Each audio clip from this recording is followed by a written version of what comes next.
Hello, everyone, and welcome to Desencaje Podcast. This is Silvia Margarita Mendez, journalist and creator of Desencaje, a digital portal for independent journalism that seeks to question and confront the progressive agenda, better known as the woke agenda. For those who are listening to us for the first time, we launched this project because we believe that behind the big media, there is an imposed agenda that threatens the fundamental pillars of a society: family, democracy, the right to life, freedom of thought and education, as well as the sovereignty of each nation.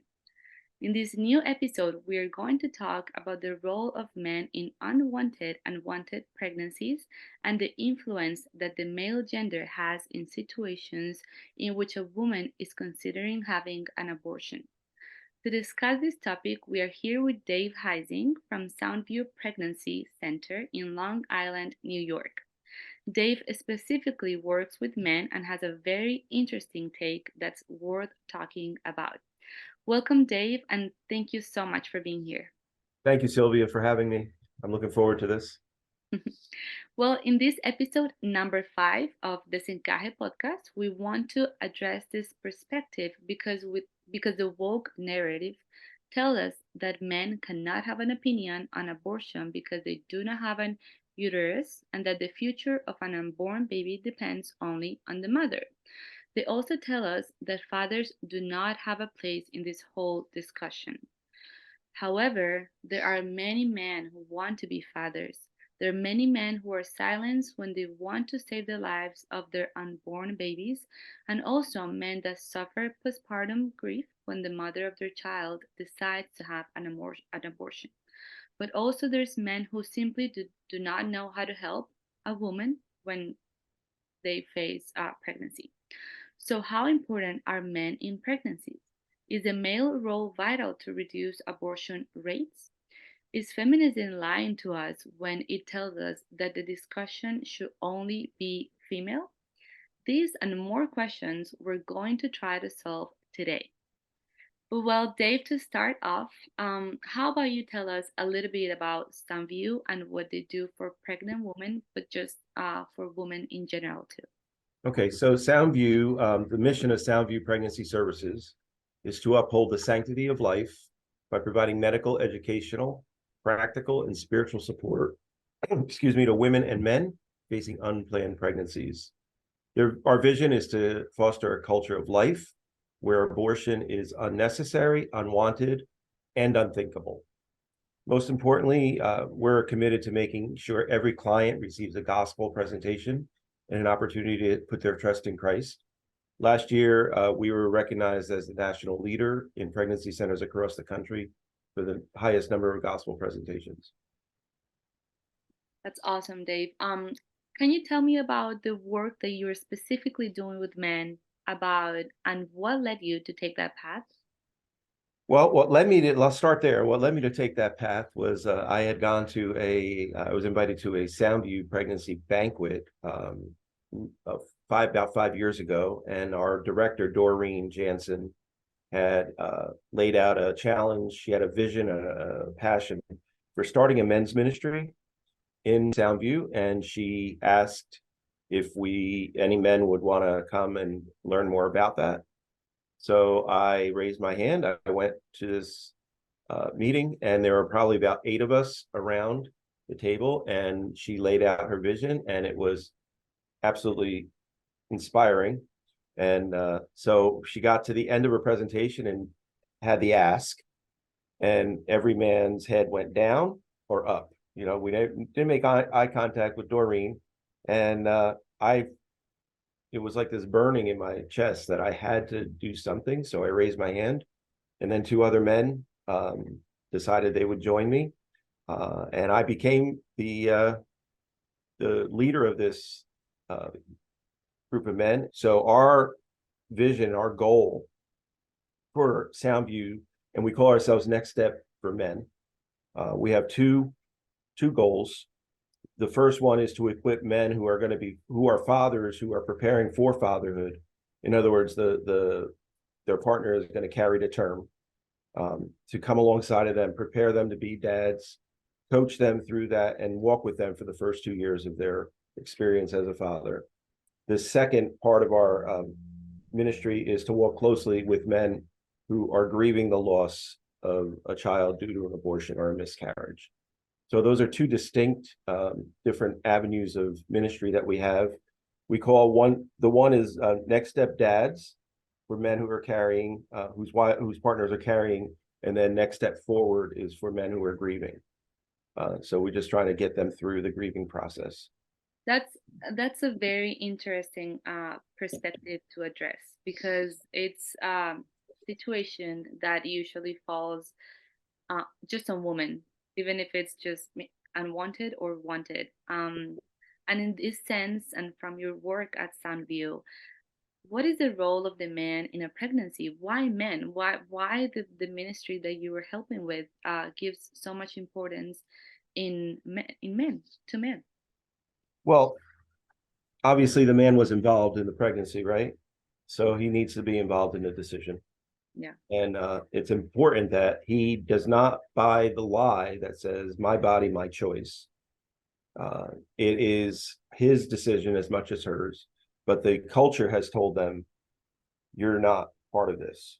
And so we want to come in and help be an advocate for them, help them to get a voice, and to understand where they're, that they have a voice in this. And the statistics are that when men are asked by the woman and told about the pregnancy, if they are in positive in having that child, the statistics are quite high where the woman will carry. When the women feel that the men are supportive and are committed to this, they will carry.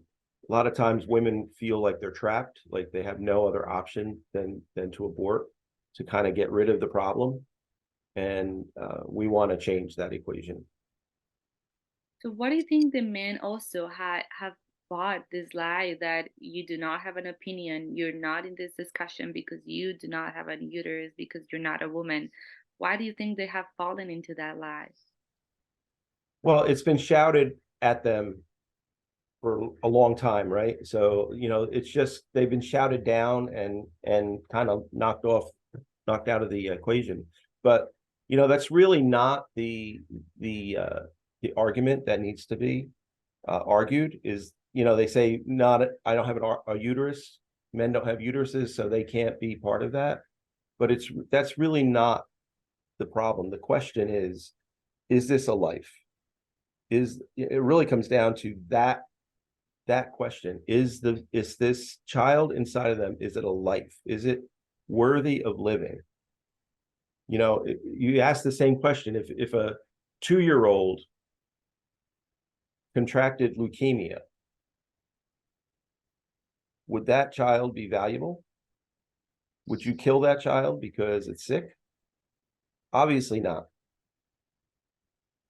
This is not a disease. And that's the FDA has had to reclassify pregnancy as a disease, that has had to, so that abortion on demand is something that can happen for a woman. So, just like if you got cancer, what would you say? You would want to cut that cancer out immediately, right?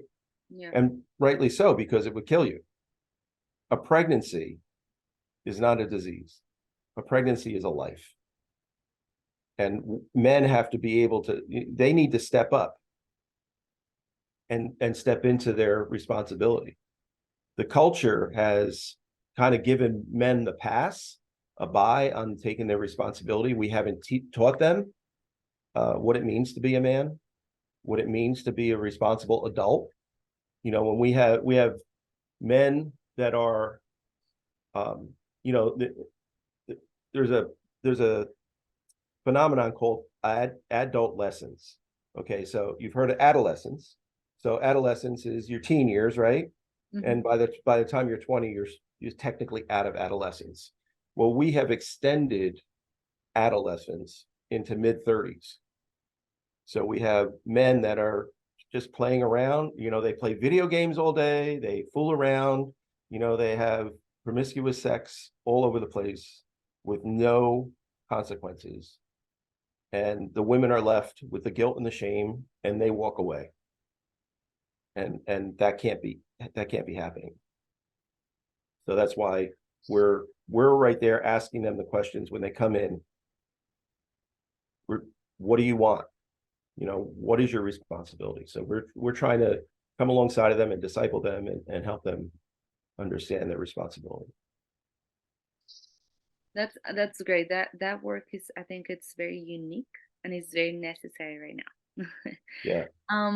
So in that sense about what you're talking about, why do you think then that there's such a desire to eliminate men from scene? Either maybe they want to be eliminated, or the culture push them, but there's clearly a desire and an agenda to just eliminate men from scene. And what are the implications for fathers to understand the importance of their role, and how can they get involved more in this fight for life? Well, you asked the question of why are men being eliminated, and it's because they have stepped away. We have not taught them. We have not raised the bar high enough for them to understand. You have to live with the actions that you take. So we need to give them and set the bar higher. We can't just say, oh, that was your problem. It's not the woman's problem. He was responsible. And we got to go back, and this is where the absence of fathers in the home, for those women that choose to carry, and God bless them that they do, they need to be a part of that child's life.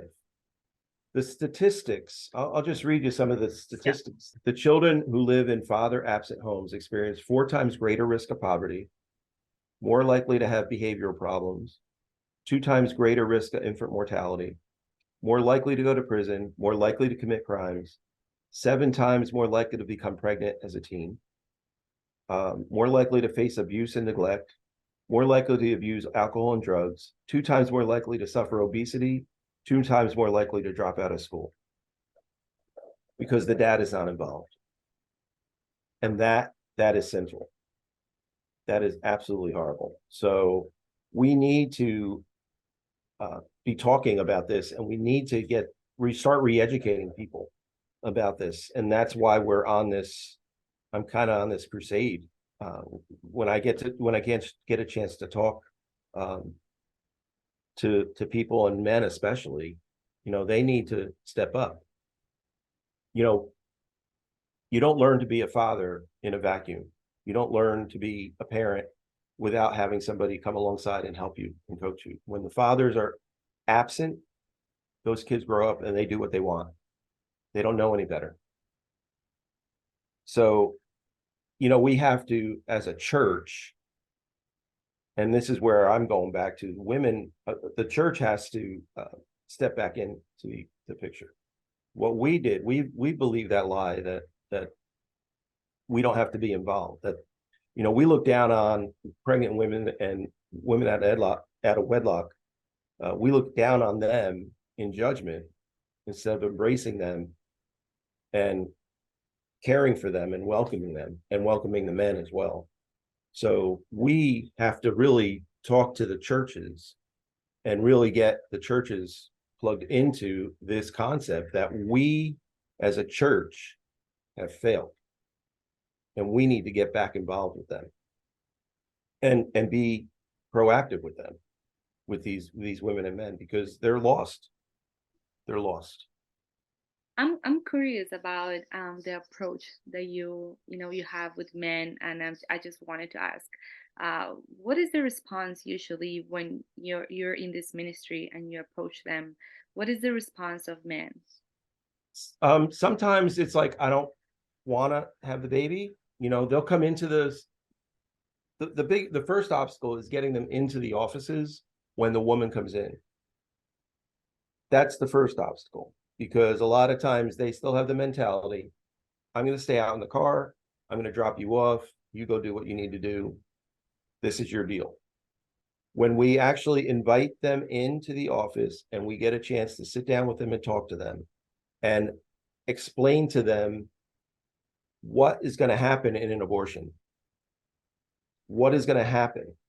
And the key to all of this change in a heart and mind for both the woman and the man is when they see the ultrasound. That's the game changer. So if we can get them both into the office, see the ultrasound. My statistic, I think it was for a woman that sees an ultrasound, 87% of women that are abortion minded will change their mind. For the man, it jumps to 93%. So when they see that it's actually a baby, where they've been told that this is just a blob of tissue, this isn't a life, and they see the reality that there's a baby moving inside that woman's body, it changes the equation.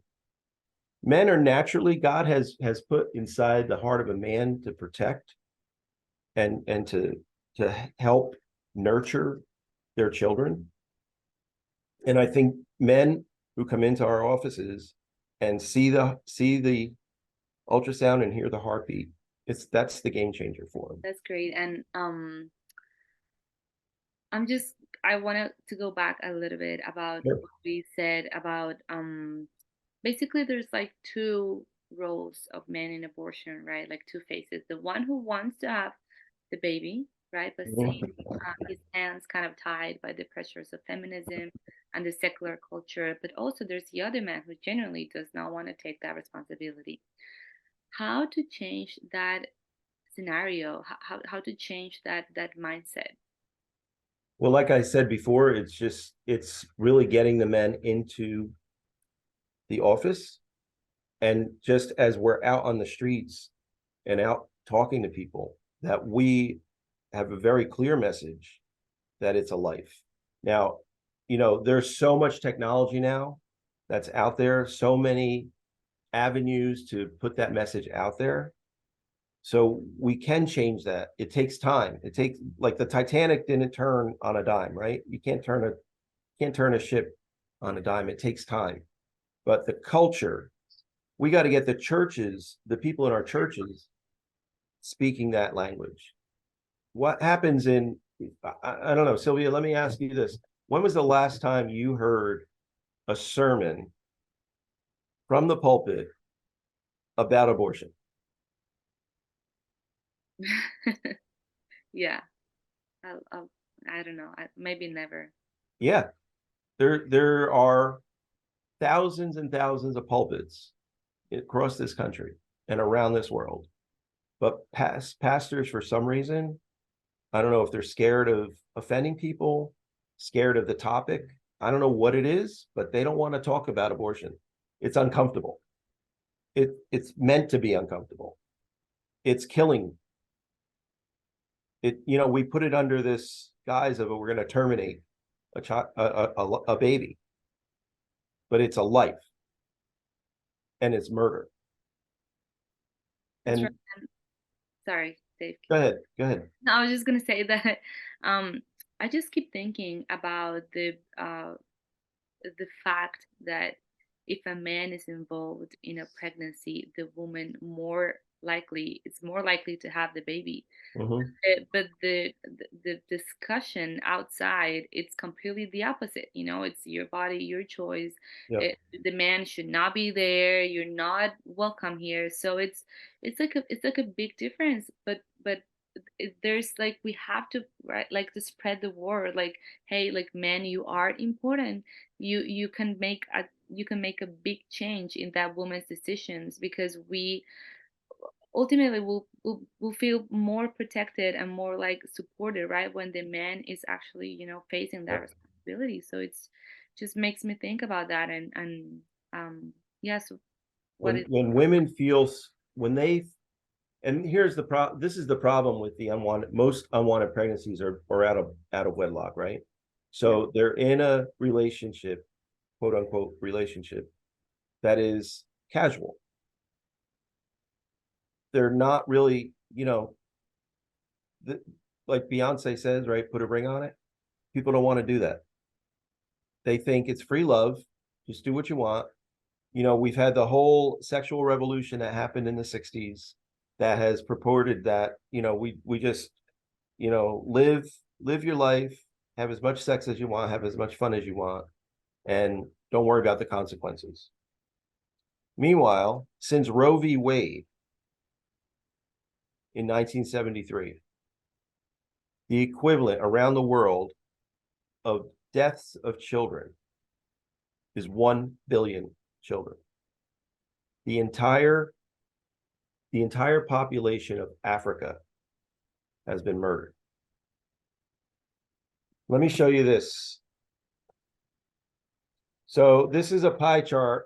The number of abortions, US, the number of abortions compared to all the wars, the Civil War, World War II, World War I, Vietnam War, Korean War, War of Independence, War of 1812, the Gulf War, and Afghanistan, and compared to Roe v. Wade, since Roe v. Wade, okay?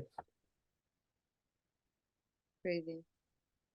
If you can put it a little bit closer so it can show. Yeah. I'm trying to get it focused here. It's fine. You can pass me that and I can put it on the article. Okay, yeah. So the red is abortion. So you see that? Yeah. You can't even tell the other ones. You can't even, those little slivers there represent all the other wars. Yeah. You can't, how can you walk away? You can't. There's a powerful verses in Proverbs 24, 10 through 11, 10 through 12. And it says this, and when I heard this verse, it was like, I have to get involved. The verses are this: if you faint in the day of adversity, your strength is small. Rescue those who are being taken away to death. Hold back those who are stumbling to the slaughter. If you say, behold, we did not know this, does not he who weighs the heart perceive it? Does not he who keeps watch over your soul know it? And will he not repay man according to his works?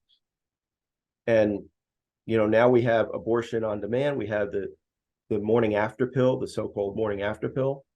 The pills that, they'll take it after, when they think they're pregnant, they'll take the pills. It's supposed to be within 10 weeks, but now we're just dispensing them. My wife just read me that in New York State, there's a bill in the House to put vending machines in college campuses, in the dorms, that will have this abortion pill. Now, here's the problem. They're supposed to be limited to 10 weeks, which is awful to begin with, okay? But some girls don't even know how far along they are. They'll take them after the 10 weeks. I was on the other end of a phone with somebody who took these pills, okay? So she was in agony,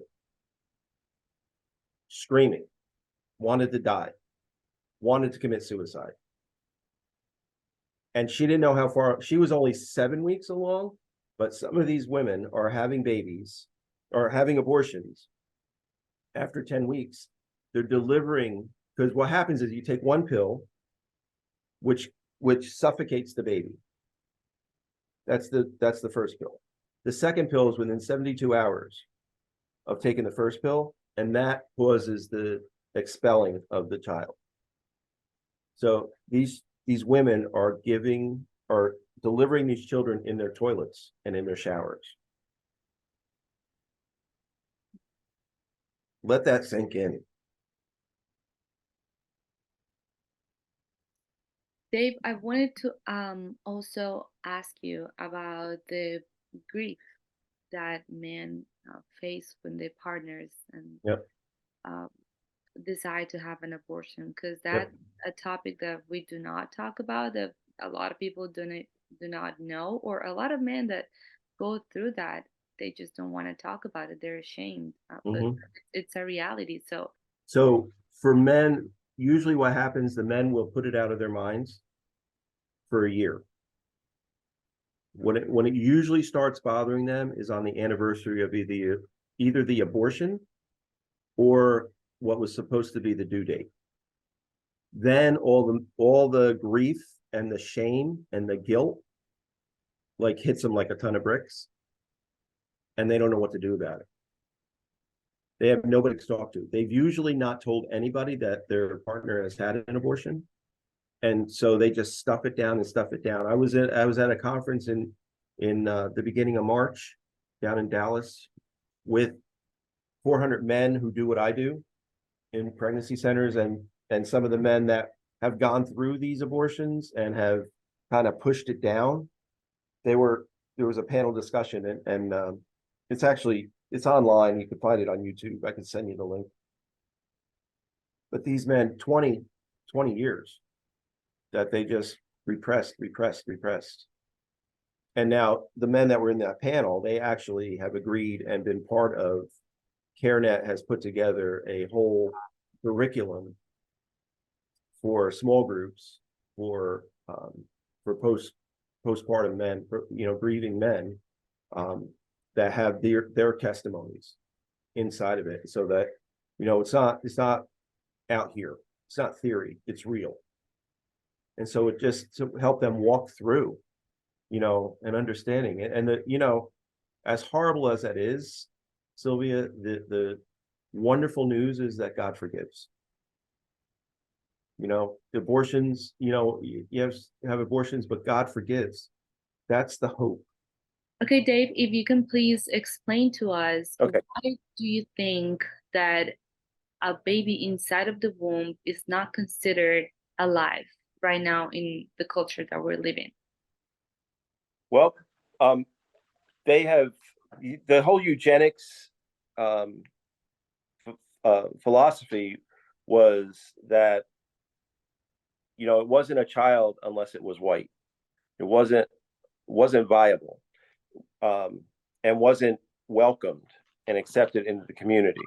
When Roe v. Wade happened, the Supreme Court decided that there was a difference between a human and a person. So they made the distinction that you weren't a person until you were a contributing member of society. You were human, you could be human inside the utero, but that did not give you the right to live. So the whole philosophy of the eugenics philosophy that started in the early 1900s and came forward and kind of was brought into the courts and the thinking of America in this post-Christian America that had forgotten God, was lives that are unworthy of life. And they deemed babies, unwanted children, as unworthy of life. And that's why we can pick and choose when we're going to have a baby or if we're going to have a baby. And so the eugenics philosophy that's out there, probably the easiest thing for people to understand is the whole Nazi, what happened to the Jews. Adolf Hitler was a strong eugenist. He believed in that whole philosophy, and he deemed Jews as undesirables, that they were unworthy of life, and that's why 6 million Jews were killed during World War II. We moved that to abortion, since, like I said before, like from Roe v. Wade till now, only here in America it was 66 million, and 1 billion worldwide babies were killed. That's right. And this all looks good on theory, right? Because it's important to know it, and it's important that people know it. But in practice, and going back to the role of men in abortion and in wanted or unwanted pregnancies, how do you think in practice men can really support women who are facing it can be really challenging moment of life, right? Like feel of fear, anguish, worry, anxiety. Like, how in practice can men get involved in this? We need to empower the men, these fathers, to take responsibility. We need to come alongside of them and coach them and disciple them and help meet their needs, not in a handout, but a hand up, to provide training for them, to provide the resources, to provide the physical support for them and the things that they need in their lives, and the training, how to be a dad, how to be a mom. So I want you to think about this. We live on here on Long Island. We're surrounded by water, right? So we have people that go into the ocean, go into the bay, go into the sound, and they drown. They start drowning, right? So what happens? They yell out, the Coast Guard comes, it rescues them, brings them to shore. Soundview, think of Soundview as the Coast Guard, where we're going out and we're rescuing them, doing the first responders to these men and women who are in trouble. So we take them, we'll help them. Like I said before, we walk alongside of them for 2 years and help them. But from 2 years old, if a child is born 2 years old, throughout, moving forward, the idea is we want to get them plugged into local churches where the churches can come alongside, because the church's job is to disciple and to make them understand and help them understand what it means to be a follower of Christ, to be a disciple of Christ, and to love God with all their heart, soul, mind, and strength.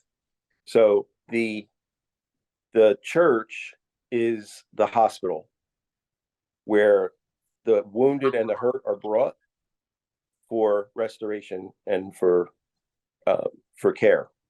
So the Soundview is the first respond, pregnancy centers are the first respond, and then the church comes alongside and becomes the hospital and the rehabilitation center.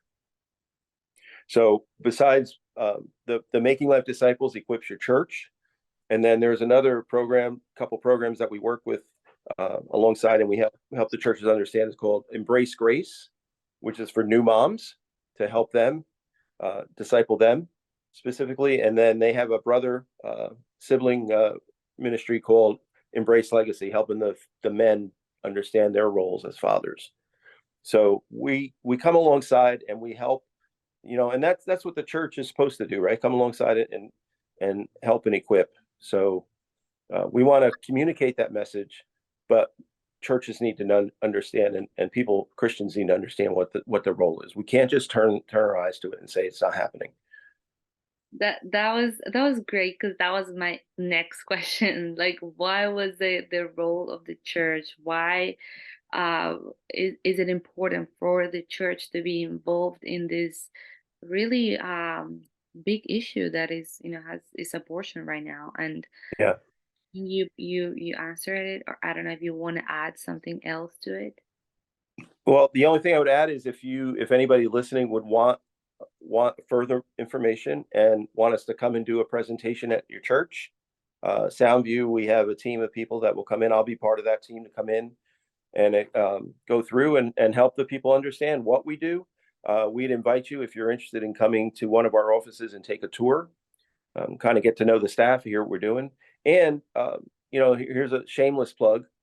We need registered nurses and sonographers to come and be part of our staff and to professionally be able to help these women on the professional level, on the medical services. And then we also need client advocates that we go through training. We'll train men and women that will come in and want to be part of the what the men are called are dadvocates, come alongside the men, and then the women are client advocates.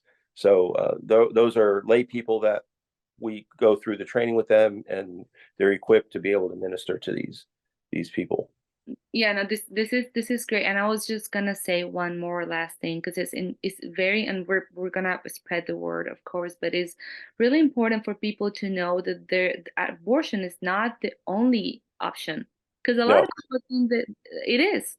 A lot of people think, well, what else can I do? There's Yeah. no organizations working for pregnant women, but there is, and it's Sound View. So I just want to ask you about the importance of just spreading the word about the organizations that are working for women, that are working for men, and that are working for pregnancies, and it's amazing what they're doing.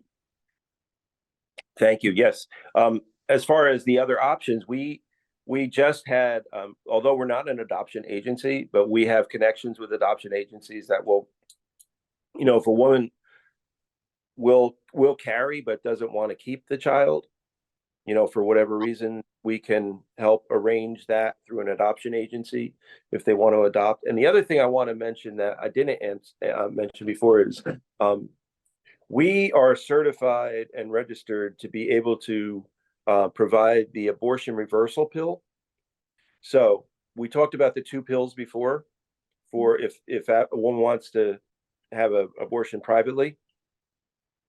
If after taking the first pill and within, I think it's 48 hours, she decides she has regret, wants to change her mind, and doesn't want to go through the abortion, we have a hotline number she can call.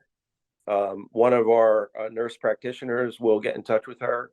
We could actually prescribe an abortion reversal pill, which it's not 100% guaranteed, but it's like 70% guaranteed that it will stop the abortion from taking place and she will carry to term. And we've had seven women that have done that. Well, I don't know if you want to just add something else, Dave, your information and your point of view. Yeah. Uh, your approach is so interesting. So I don't know if you want to just add something else. Yeah, I want to say one more thing. Mhm. When it comes to the abortion subject, the issue of abortion and the sanctity of life, we're all familiar with Dr. Seuss. You familiar with that writer, Dr. Seuss? Dr. Seuss, he wrote No. children's books. So he wrote children's books, Cat in the Hat, things Oh, like okay. that. Yeah, I remember. Mhm. He was right. He wrote one book called Horton Hears a Who. And the storyline of Horton Hears a Who is there's this elephant that somehow hears this puff from this puff flower. On this one puff flower, there's a whole nation of tiny little people, like you can't even see them, but he hears them crying for help because they're about to be destroyed. And the whole book is about him going on a rescue to rescue these people from being destroyed. And he goes through a lot of different things. A lot of people are opposing him going after these because they're thinking, what? They're only little, who cares? And the tagline in this book, the famous line is, a person's a person, no matter how small. A baby's a baby, no matter how small. Whether it looks like a baby from the go, babies are living, babies grow in utero. They're alive. And they are worth saving. And they're worth rescuing. That's why we do what we do. Thank you, Dave. Thank you so much for your time. Thank you so much for being here. And thank you for everything that you have shared with us today. My With pleasure. Thank you. Well, with this, we have come to the end. To listen to more episodes, please go to the podcast tab on our website, www.desencajeinvestiga.com, or if you want to read our articles, we also invite you to do so. And if you like this content, please share and subscribe to our YouTube channel. If you wish to support our work, you can do so through our website by clicking on the donations tab. But if you cannot support us financially, don't worry. Sharing this podcast or any of our content is another valuable way to support us, and we really appreciate it. Also, please follow us on our social media on Instagram as @Desencaje Investiga and on Facebook and Twitter as @Desencaje. Thank you so much for listening. Until next time.